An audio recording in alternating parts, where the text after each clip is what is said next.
নমস্কার বন্ধুরা, অসীমাস কিচেনে আবার একটি নতুন রেসিপিতে আপনাদের সবাইকে স্বাগত জানাই। আজকে আমি বানিয়ে দেখাবো খুব অল্প সময়ের মধ্যে দেশীয় স্টাইলে খুব সহজেই খিরসা পাটিসাপটা পিঠার রেসিপি। এই রেসিপিতে পাটিসাপটা বানালে প্যানে আটকেও যাবে না, আর ভাঁজ করবার সময় কিন্তু পাটিসাপটা ভেঙেও যাবে না। চলুন তাহলে রেসিপিটি বানানো শুরু করা যাক। রেসিপিটি ভালো লাগলে অবশ্যই আমার চ্যানেলটিকে সাবস্ক্রাইব করে নিয়ে আমার পাশে থাকবেন। পাটিসাপটা বানানোর জন্য এখানে আমি একটা বড় বাটির মধ্যে নিয়ে নিচ্ছি একটা কাপ মেপে 2 কাপ শুকনো চালের গুঁড়ো।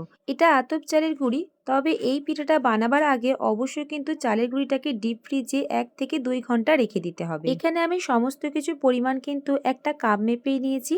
আপনাদের ঘরে থাকা আপনারা যে কোনো পাত্রে একটা মাপ করে নেবেন। 2 কাপ চালের গুঁড়োর সাথে নিয়েছি আমি হাফ কাপ ময়দা, আর হাফ কাপড়ে একটু কম নিয়েছি সুজি। আর নিতে হবে এখানে চিনি। আমি এখানে 4 চামচ চিনি নিয়েছি, সামান্য একটু লবণ দিয়েছি।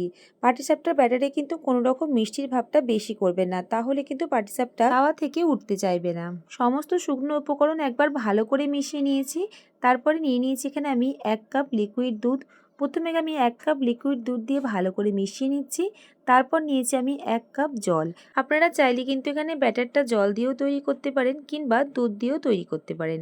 পাটিসাপটার ব্যাটার কিন্তু খুব ঘন হবে না, আবার খুব পাতলাও হবে না, একটা মিডিয়াম ঘনত্বের ব্যাটার তৈরি করতে হবে। এবার সবকিছুকে বেশ আস্তে আস্তে করে এইভাবে নাড়াচাড়া করে ভালো করে মিশিয়ে নিতে হবে। এখানে আমি যেই কাপটা মেপে সমস্ত উপকরণ নিয়েছি, আর সেই কাপ মেপেই কিন্তু এখানে দুধ বা জলটাও নিয়েছি। এই ব্যাটারটা তৈরি করতে মোট আমার 2 কাপ দুধ আর 1 কাপ জল লেগেছে। ব্যাটারটাকে কিছুক্ষণ ঢেকে রেখে দিচ্ছি, ততক্ষণ চলুন পাটিসাপটার ভেতরের পুরটা আমরা তৈরি করে নিই। এখানে আমি হাফ লিটার লিকুইড দুধ নিয়েছি। দুধটাকে ভালো করে একবার গরম করে নিচ্ছি। যখন দুধটা উষ্ণ গরম হয়ে আসবে, এর মধ্যে আমি দিয়ে দিচ্ছি 4 চামচ পরিমাণে গুঁড়ো দুধ। গুঁড়ো দুধটাকে দিয়ে ভালো করে নাড়াচাড়া করে মিশিয়ে নিতে হবে। বন্ধুরা, আমার রেসিপিটি যদি আপনাদের ভালো লাগে অবশ্যই একটা লাইক করে দেবেন। আপনাদের একটা লাইক পরবর্তী রেসিপি বানাতে আমাকে অনেকটা মোটিভেট করে। গুঁড়ো দুধটাকে ভালো করে মিশিয়ে নিয়েছি, আর দুধটা কিন্তু বেশ ভালোভাবে গরমও হয়ে এসছে। এই সময় দিয়ে দিচ্ছি আমি 4 থেকে 5 চামচ পরিমাণে আতপ চালের গুঁড়ি। এটা কিন্তু গোবিন্দভোগ চালের গুঁড়ি নিয়েছি। এবার গ্যাসের আঁচটা একদম লো করে দিয়েছি। ভালো করে এবার নাড়াচাড়া করে মিশিয়ে নিচ্ছি। কিছুক্ষণের মধ্যে দেখতে পাবেন একটা ঘন ব্যাটারে পরিণত হয়ে যাচ্ছে। দিয়ে দেবো এখানে আমি কিছুটা পাটালি গুড় একটু গ্রেট করে নিয়েছিলাম, আর ভালো করে এবার নাড়াচাড়া করে মিশিয়ে নিচ্ছি। তবে খুব বেশি কিন্তু ঘন করে নেব না, ঠান্ডা করে নেওয়ার পর কিন্তু এটা অনেকটাই ঘন হয়ে আসবে। একবার এইভাবে খিরসা বানিয়ে খেয়ে দেখতে পারেন। এই খিরসাটা খেতে কিন্তু ভীষণই ভালো হয়। এখানে আপনারা চাইলে কিন্তু কোরানো ফ্রেশ নারকেলটাও দিতে পারেন। আর আপনারা কিন্তু এখানে গুড়ের বদলে চিনি দিয়েও এই খিরসাটা বানাতে পারেন। তবে যেহেতু এখন পাটালি নলেন গুড়ের সিজন, তাই অবশ্যই কিন্তু একবার গুড় দিয়ে এই খিরসাটা বানিয়ে খেয়ে দেখতে পারেন। খেতে কিন্তু ভীষণই ভালো হয়। এদিকে চলুন পাটিসাপটার ব্যাটারটা কিন্তু একেবারেই তৈরি হয়ে গেছে। আর দেখুন ব্যাটারের ঘনত্বটা কিন্তু আপনারা দেখে বুঝতেই পারছেন ঠিক কীরকম ঘনত্বের একটা ব্যাটার আমি তৈরি করে নিয়েছি। ব্যাটারটাকে আমি আবারও বেশ কিছুক্ষণ ধরে ভালো করে নাড়াচাড়া করে মিশিয়ে নিয়েছি। এদিকে একটা আমি গ্যাসের ওভেনে কড়াই বসিয়ে দিয়েছি, আর কড়াইটাকে প্রথমে ভালো করে গরম করে নিয়ে সামান্য একটু ব্রাশে করে তেল চারিদিকে বেশ ভালো করে মাখিয়ে দিয়েছি। গ্যাসের আঁচটা কিন্তু এই সময় মিডিয়াম করে দিলাম।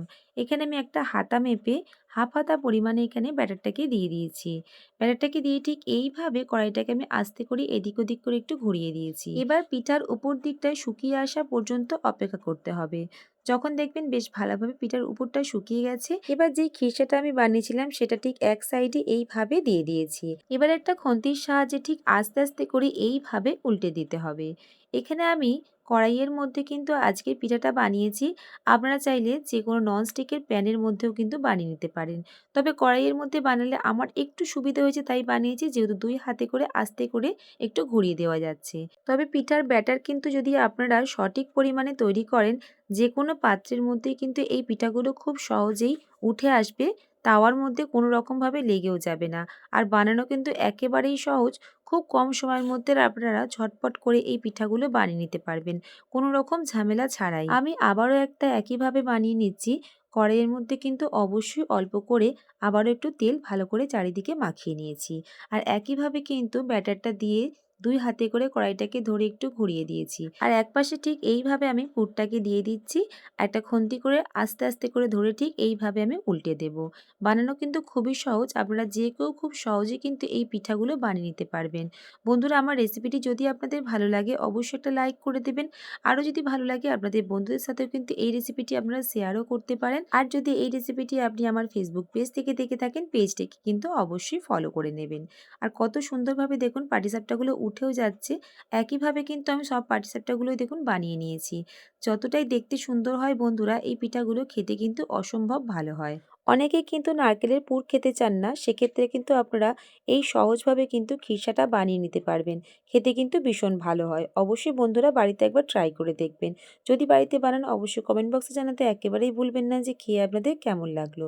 আপনি যদি আমার চ্যানেলে নতুন বন্ধু হয়ে থাকেন অবশ্যই আমার চ্যানেলটিকে সাবস্ক্রাইব করে নিয়ে আমার পাশে থাকবেন। পাশে থাকা বেল আইকনটি অবশ্যই প্রেস করে দেবেন, তাহলে যখনই আমি নতুন কোনো ভিডিও আপলোড করব সর্বপ্রথম আপনাদের কাছেই পৌঁছে যাবে। আজকের মতন তাহলে আসি, আবারও দেখা হচ্ছে অন্য কোনো রেসিপির সাথে।